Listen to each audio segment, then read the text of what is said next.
Thank you to my team for their efforts as well. Yeah, British boxing. One thing when I first started boxing, I said I want to bring the heavyweight division back alive in the UK, and I think we've done that.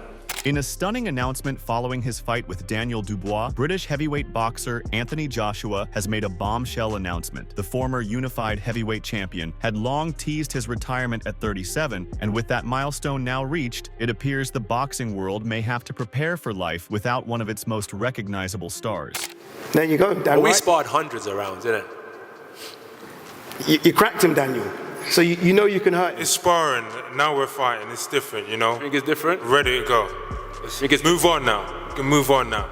Joshua's alleged retirement announcement follows a distinguished career marked by numerous championships, unforgettable matches, and his journey from Olympic gold medalist to global superstar. As the end of his career looms, let's dive into his recent statements and key milestones that have brought him to this moment.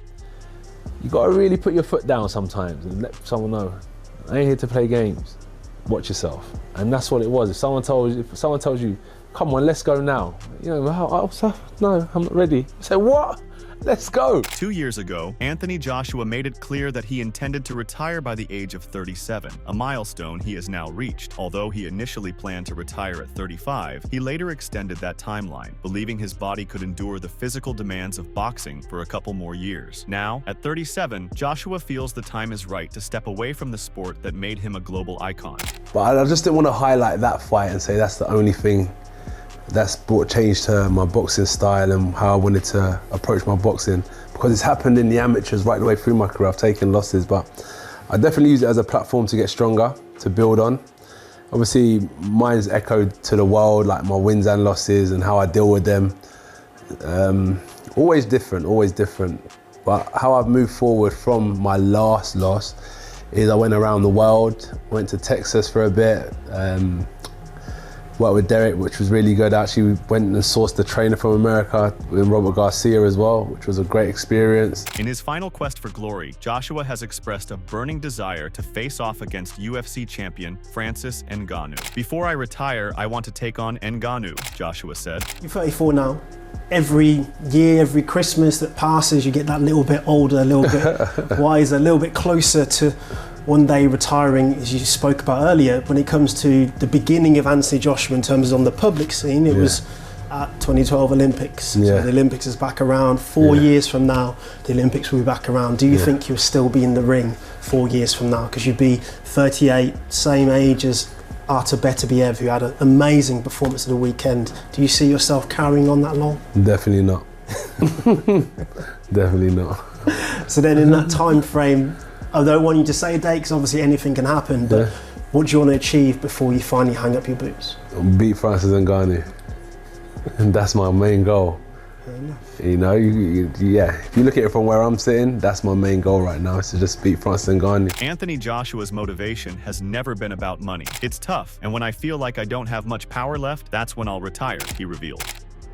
You see, when you make about money, you make silly decisions, because in the fight game, you have to face the music. Money can't be a driving force, so it's not the money. It's because I got a chance to be great at something. I got a chance to be good at something. It's tough, don't get me wrong. Do you know what I was thinking today when I was in the gym? I see 1 or 2 people yawning, and I thought, the general public are tired. Imagine how tired an athlete is, having to push themselves every day, like physically. You know what I mean? So I was thinking, if the general public are tired, imagine an athlete that should be tired. His ambition, however, goes beyond titles and paychecks. He has always aimed to push himself to the limit, achieving greatness in the process. What do you think has been Joshua's most significant achievement in his career? Anthony Joshua, I'm going to quote him here, he said, "I've always said 35. I'm 35 in October. I'm thinking another 2 years or so if my body holds out. I've set up certain businesses that I can transition into naturally, which don't rely on me being at the forefront." Yeah, he's I know he's a stakeholder with the zone. He's 258. He's got a lot of other things outside of boxing. So he will definitely be a busy guy whenever he retires. But yes, he doesn't necessarily need boxing. He could retire now, really. It's not like he's fighting for money. He doesn't need to fight really at all if he didn't want to. He's made enough from boxing and he's got those business interests, but you would imagine he still has stuff that he wants to do from a fighting sense, from a career point of view in boxing, and then go out.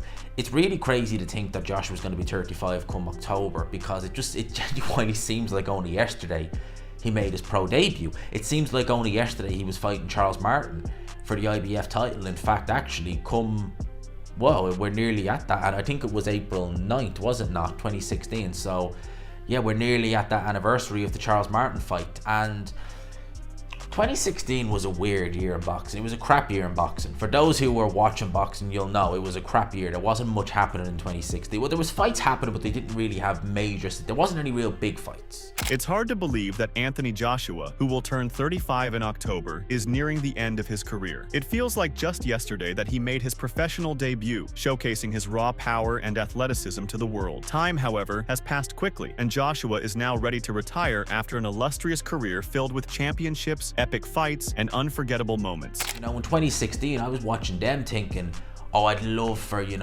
Wilder to fight Joshua to fight Klitschko, or Fury and Klitschko. I'd love to just, be gone, and these are the guys now who are on top. And it's sad in a way, because we're kind of seeing the end. I don't imagine Usyk sticking around much longer. I don't imagine Fury sticking around much longer. Joshua was talking about calling it quits in 2 years, 2026, which is not that far away. It's really not. You don't miss 2 years flying. You really don't. I've already said 2016 does not seem like a long, and 8 years in the grand scheme of things is not really a long time in the grand scheme of things. But for it to go by just like that, it's crazy. And that's the difference between, I guess, one era to the next. Joshua, Wilder was a young champion at the time. Fury had just dethroned Klitschko a few months earlier. The heavyweight division was just, we were like, oh yeah, these are all the new guys. And now you do look at them as the old guard, because they are on their way out. Not in the sense of they're finished, as in they're over the hill, but you just know, like, time waits for no man. The age is there, and you're like, they won't be around much longer. It really is crazy to think about it, really. One of the most anticipated bouts that boxing fans have been clamoring for is a matchup between Anthony Joshua and Tyson Fury. Fury has been vocal about his desire to fight Joshua before he retires. There's always been, though, I don't think I can retire today, because I need that Joshua fight. We have been trying to make that fight for years, right? Why do you need that fight? Because it's the fight that people want to see. It's the fight that I want to see as a boxing fan. But then there'll be, I need Joshua too, because the result he wasn't happy with, or I wasn't happy with it. I just fear there'll always be an Anthony Joshua. I've already said that. Like the Roman general said, and we beat everybody now. He said, there'll always be somebody else. In the beginning of the Gladiator movie. Yeah. Remember it? Yeah. Where he goes, we've conquered the world. And he goes, there'll always be somebody else to fight. There'll always be another war. Yeah. And it's going to be somebody else. Like before, for the last 4 or 5 years, there's been this three-headed monster. Me, Wilder, Joshua. Joshua and Wilder have been slain, and I'm the last one standing. All of a sudden, you've got some new people coming up. Anthony Joshua has gained worldwide fame, transcending the sport of boxing. His combination of physical prowess, humility, and charisma has endeared him to millions of fans around the globe. Joshua's journey to becoming the heavyweight champion is a testament to his hard work, determination, and unwavering belief in his abilities.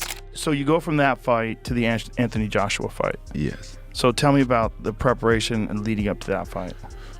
In fact, the preparation for the Anthony Joshua fight, then I started, after having 4 months of training camp for the Tyson Fury fight, I had this feeling, and then I get a little confident. Now I know how it works, 10 rounds, and then was pretty good. The Tyson Fury fight, I think I sparred 10 rounds for 2 weeks. Yeah, 4 sparring of 10 rounds barely. Anthony Joshua's punching power has been a hallmark of his career, with many, including the hosts of the Joe Rogan Experience, JRE, calling him a superhero. His ability to deliver devastating blows has led to countless knockouts and victories. Like boxers today, if you look at Anthony Joshua, who's the heavyweight champion of the world now. Is he? You look at him, yeah, he's a English fellow. He's a tank. I mean, Is he? Oh man, you look at Anthony Joshua. He looks like like a superhero. Do those guys have as much stamina as these guys do, though? Oh yeah, they do today. They did?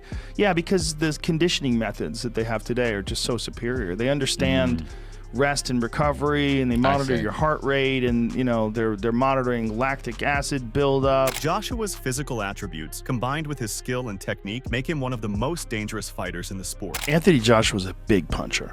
He's a big puncher, and he's fast. He's fast, and he's a one-punch knockout puncher, as opposed to Tyson Fury can knock guys out with one punch, but really he wears guys out. He beats guys up and then takes them out later, like the Deontay Wilder fight. Like, he beats him up and then he takes them out.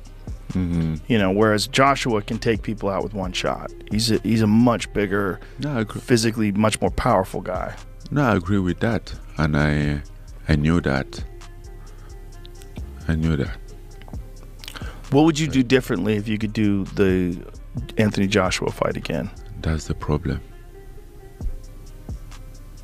We did everything right. Like, everything right in preparation. We did everything right. Ngannou, known for his devastating knockout power, suffered a loss in their previous encounter with Joshua. Reflecting on the bout, Ngannou said, "I was confused at the time, but it was a big achievement for Joshua. Beating an opponent like Ngannou further cemented Joshua's legacy as one of the greatest heavyweights of his era. But Joshua isn't content with just one victory. He wants to definitively prove himself by defeating Ngannou once again before retiring. Joshua's career has been filled with ups and downs, but his commitment to the sport has never wavered." You're either that guy or you're not. Don't let the belts make you. Because when they're not around your waist, you're not gonna move like a champion. So for me, I've always felt move like a champion regardless if the belts are around you or not. Ever since Joshua suffered a shocking loss to Andy Ruiz in 2019, many fans have questioned whether he should retire. That defeat was a turning point in his career, as it was the first time he had been decisively beaten. Anthony Joshua should retire. Knuckleheads, he should just shine up those gloves real nice, mount them on the wall behind him, and start a YouTube channel. But in all seriousness, that's the narrative and the opinion given to us by this toxic and bipolar boxing culture ever since he lost to Andy Ruiz, all the way up to when he won and looked good again against Otto Wallin. It shows you how fickle they want you to fight the best people, right? Which would entail, as a fighter, that you could potentially lose. But as soon as you lose, sometimes one fight, they're ready to discard you and toss you by the wayside. And I think it's absolutely unacceptable, not only from casual and hardcore boxing fans and pundits, but it's unacceptable from Hall of Fame inductee boxing journalists like Thomas Hauser, who as recently as May of 2023 was calling on Anthony Joshua to retire from the sport after Anthony Joshua knocked out Robert Helenius, and continued to say the guy should retire. And listen, everybody's entitled to their opinion, and my opinion on Joshua, and you've heard it here a million times on this channel, was he did not look the same subsequent to the Andy Ruiz fight. He was still trying to find his identity. But the difference between me as a promoter who sees what these fighters go through and some of the others is that I'm willing to give the guy a benefit of the doubt and offer him the opportunity to continue to find his identity, to find it, and to come back better. Mike Tyson, one of the most legendary figures in boxing history, has praised Joshua, calling him the king of heavyweight boxing. Such high praise from a legend like Tyson is a testament to Joshua's impact on the sport and his position among the elite heavyweights of all time. Well, listen, he's the king now. Yeah. There's no doubt about it. Yeah. He's the king. He's the big man now on campus. I don't care who's out now, little guys making he's the big man on campus. Yeah. He's the heavyweight champion. In an interview, Joshua spoke about his journey and the sacrifices he has made to reach the pinnacle of boxing. "I've given my all to this game," he said. "Every ounce of energy, every fight, every training camp has been about being the best," he added. Anthony Joshua has always had big dreams throughout his career. One of his ultimate goals was to become the WBC heavyweight champion, a title he has yet to win. No, Francis Ngannou beat the WBC heavyweight champion of the world. I should be WBC heavyweight champion of the world, right? You know what I mean? I think he beat the WBC champion. Maurizio, actually. See if it's... He's a great fighter, man. Looking back, Joshua's journey is filled with victories, championships, and iconic moments. He has been a two-time unified heavyweight champion, and his achievements have solidified his place in boxing history. How will Joshua be remembered once he steps away from the sport? Today we are talking about Anthony Joshua's story so far, because that story, at least in boxing terms, is nearing the final chapter, and we want to know how it's going to end. Will it end with an undisputed world title? Will it end with a win over Tyson Fury? All of that legacy is on the line in this fight against Daniel Dubois, because if you lose this, well, that's all a write-off. And that story started in 1989 in Watford when AJ was born, and his name was actually his full name. I've got this written up here because I don't want to up. Anthony Oluwafemi Olaseni Joshua, and he was nicknamed Femi as a part of his middle name. Absolutely finishes Dillian Whyte in spectacular fashion, and I've seen this image so many times of AJ getting up on those ropes and screaming like the lion in the lion's den. Oh, what a performance that was. That was where he became a bit of a household name, really. That was the moment. And in AJ's very next fight, he would fight Charles Martin for the IBF heavyweight title of the world. It was a huge opportunity for him and a chance to just put the full stop on the last performance against Dillian Whyte, to say, not only am I that guy, I'm now world champion. But AJ, being the guy that he was, he wants legacy. He wants a track record of, I fought everyone in my era, the best of the best, and I beat them all. And he backed himself, and for that reason, I've got to give him credit. What I will say about this fight is my main takeaway from the Usyk fight was the movement of Alexander Usyk. It felt like in that first fight, Anthony Joshua, not only was his game plan all wrong, and obviously he's changed trainers since then for that reason, but he was chasing a shadow. It was like a normal bloke versus Peter Pan or something. Usyk was flying around that. He wasn't staying still for 1 second, and AJ at the time was very much, he needed to plant his feet to really do the damage to you, and because Usyk wasn't stopping moving and the target wasn't staying still for more than a second, he couldn't really put a dent in Usyk. Make sure to check out some of our other videos on the screen if you enjoyed this one.